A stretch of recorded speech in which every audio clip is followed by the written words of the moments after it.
cussing all the time. I check it out. I mean, in the first episode, he actually says "fuck Batman." So that was right there. You're kind of like, oh wow, okay, so this is what I'm watching. So I mean, I would recommend it if you're a fan. If you haven't seen it yet, or if you've already seen it, rewatch it because it is definitely worth a good watch. And they're coming out with a season 3 here shortly. I know they're actually working on getting that started into production. So I'm excited for those new costumes because I know usually every season, or at least for the first to the second season, they've kind of tweaked the costumes a little bit to make them more comic book accurate. So I'm excited to see where they go with that. Nice. And that's my one and only for this week. Awesome. All right, so I have 2. I think my first one is it's now streaming on HBO Max. I think that you wrecked this before when it came out. It's The Way Back with Ben Affleck. Oh yeah, such a good movie. Yeah, it was so good, man. It completely blew my expectations away, and I could, like, watching it, getting like halfway into it, I could totally see why you wrecked this and why you loved it so much, because it's the gritty kind of sports drama that doesn't come along too often. And yeah. I thought Affleck, man, just showing his chops. He did such a great fucking heartbreaking job in this, and man, it's just riveting. I loved every minute of it. The team, the kids are so good. Everything, the drama. Like, I love how you don't have to give a shit about basketball to feel for the story and to follow it. You know what I mean? Like, they make it accessible in a way where you can appreciate the film without being like a huge basketball fan. Mm-hmm. I would say the writing in this is extremely well done. Yeah. I was definitely, like you said, Affleck killed it. I mean, that's why I think I've watched it like 3 times already. And it's a shame that I do believe this kind of came out, when it came out, it wasn't very well received or didn't get that much hype around it. Well, so that kind of sucks. It came out in the midst of COVID, right? Okay, yeah, that's what I thought. Like right in the beginning. Was it like February? Right? I think so. Yeah, because it's been out within the last couple months. It's a new film still, but I think it just had bad luck as far as when its release date. But no, the movie's great. Yeah. And I also wanted to give a shout out to the new Animaniacs reboot for Hulu. Okay, I haven't gotten a chance to watch that yet. Yeah, it just came out a couple days ago, and I believe they have the original seasons from it started in '93, if you can believe that. I guess we're getting old. But yeah, so your kids or you can breeze through the original seasons and then watch the new freshened up show come back. And I'm like 5 episodes in, and it's so amazing the way that they blend they're still really good at blending like the adult humor but making it still feasible for children to enjoy.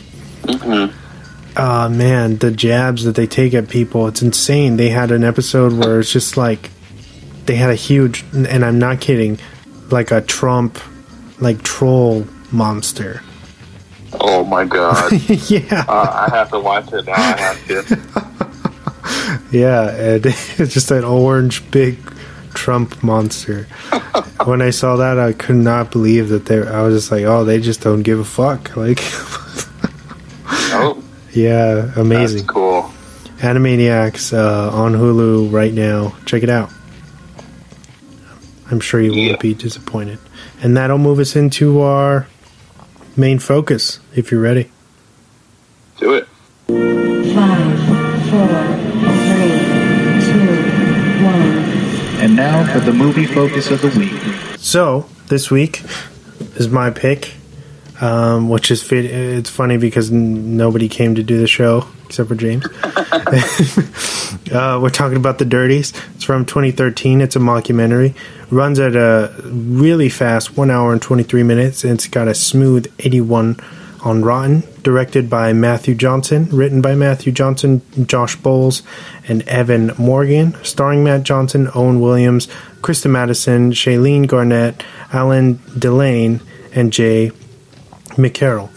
The Dirties follows two Canadian high school outcasts, Owen and Matt, who spend their free time obsessing over film and various pop culture, whilst also being severely bullied within their everyday lives.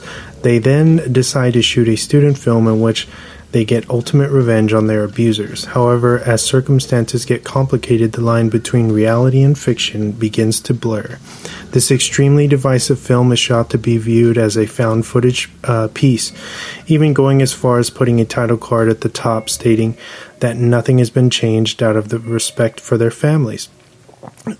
This sets the tone for the audience as they go inside the film, which quite bravely portrays the tech-savvy high school life that kids grow up in today.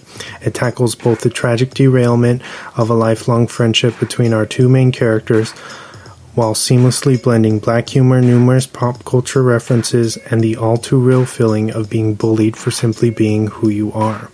Although the film isn't real itself, it was largely improvised. Owen and Matt were both in their 20s at the time of production and were somehow able to get permission to shoot from the high school shown in the film.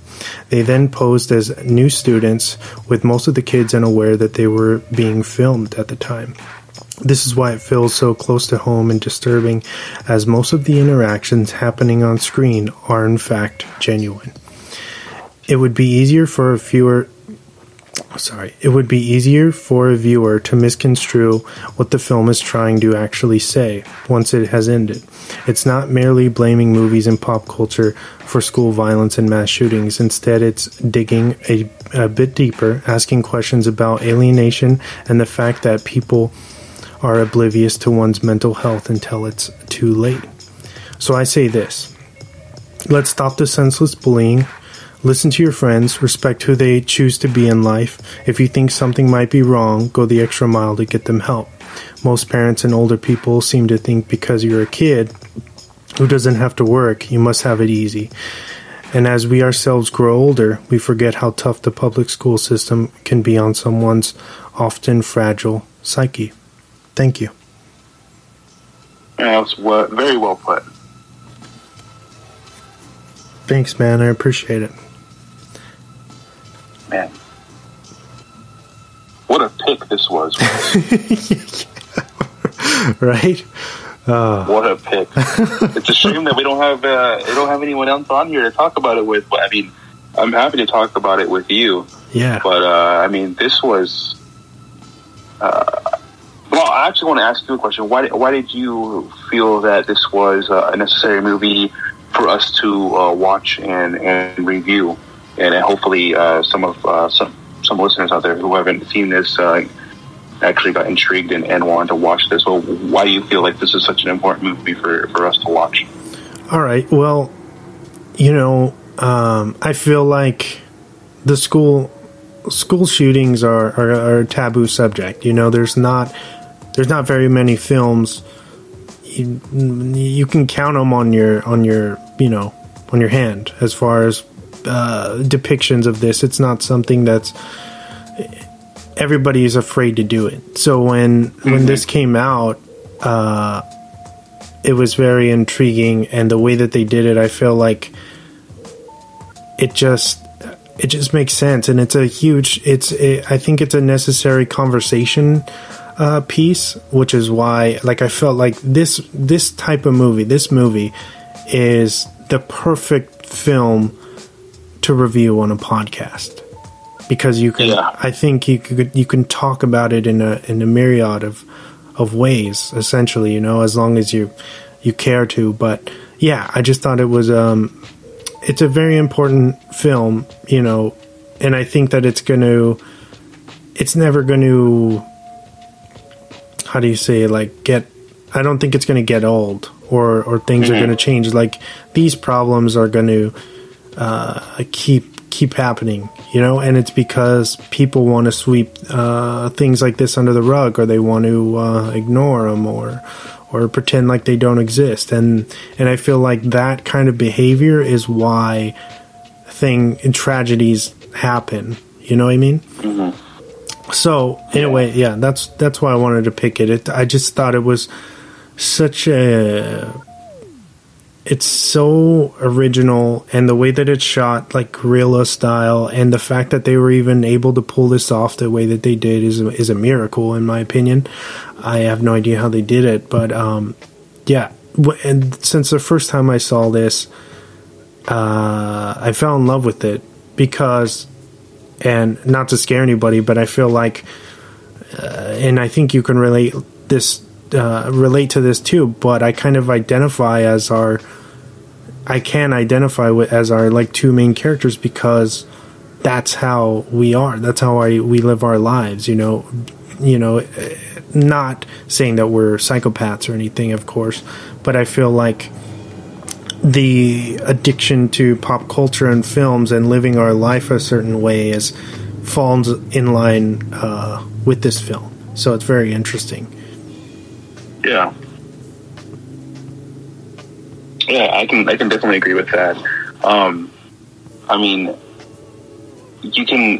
I'd say most people can probably relate to those two I mean, in so many different ways. Not necessarily just being bullied, or I mean, it could be the love for odd things, or what people deem as odd. Yeah. Especially in high school, when in high school, when you're being critiqued constantly by other people, and that scene where a little further down the line where they're kind of camping, or they're just outside with like a little bonfire or whatever they have, and he's like, man, I remember when I forget what the character's name is, but he said like he came up to me in school and it's like sweatpants are out, and he's like, I remember going home and like changing my clothes. He's like, that was the first time I ever felt bad for being myself. Mm-hmm. And that really struck a chord with me, because it's like, wow, that is so relatable, because I mean, there's so many. I mean, I remember, I mean, even to this day, you know, I mean, I obviously we are friends because we like similar things. We are into pop culture, anything revolving pop culture, movies, horror. I'm getting more into horror now, but it's things like that where sometimes my family members would be like, "Oh man, like you're weird. You watch a lot of movies," or like, you know, like, why do you like that stuff? Or, you know, like, oh, like, you're such a nerd. You like comic books or whatever, you know. Yeah. And that's coming from like you know, like older cousins and stuff like that, or just, you know, random family members who just kind of say a little line when they notice something on Instagram or Facebook, and they're like, oh, you're a little different than the rest of the family. But it's like, but yeah, I mean, I like these things, and that's why seeing their room, or seeing like the kid's basement where it's like all these posters, and that was my room, you know, not too many years ago, but it's obviously changed now with, you know, having a family and everything, but I still have a lot of action figures and things like that. I'm 30 years old, but I still, of course, have those things. But this is such a relatable movie. It's crazy, and it's so scary to think that these types of things, and it's still going on now. And yeah, this movie was made in 2014, but and it's 2020. But this has been going on since we had schools. You know, bullying has been around since forever, and it's. I would like to say that one day bullying will be gone, but the reality of it is probably not, because there's always going to be someone who feels like they have to talk down to or punish somebody for being different, which kind of sucks, because there are a lot of cool people out there who kind of just are alone for the rest of their lives, or at least alone throughout high school, because they get branded as that weird kid, or you know, just an outcast in high school that nobody talks to. So, and there was kids in my high school who were like that, and you feel like that. You sometimes